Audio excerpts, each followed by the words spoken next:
يا ناس، القلب تاعب والأتعاب تحتله. إيه والهم والغم دائما بين صدري حل.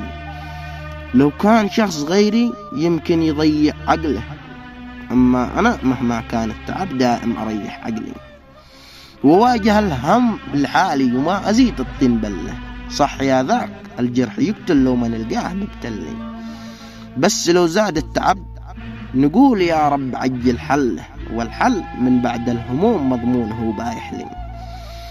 بس لو زاد التعب نقول يا رب عجل حله، والحل من بعد الهموم مضمونه بايح لي. حلا أبد ما حد غير من كافح يوصل له، وباستخدام العقل نخلي الشيطان على نبينا يصلي عليه أفضل الصلاة والسلام مننا يوصل له. ويا محب النبي بحجر الله على نبينا صلي، ودائما كون ردد وردد بقلبك ذكر الله، ومن يريد بقية الكلام يقول اشرح لي، وانا بكامل وجاعي والهموم بشرح له.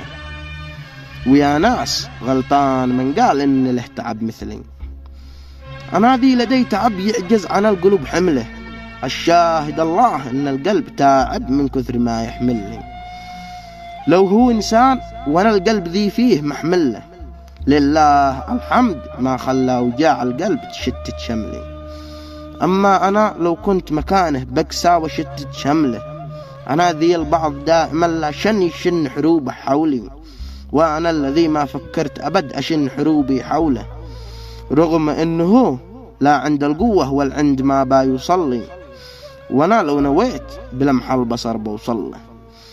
بس بالله يا ناس ليش عاد أتعب رجلي، وانا شخص من المستحيل حد يلقى ظله، وانا ذي لو اخطيت في الكلام بايشهد فعلي. اما البعض من وين ومن الذي بايشهد له، وكذاب من قال علي انت باتخضع لي. والله غير الرحمن لو اموت ما اخضع له.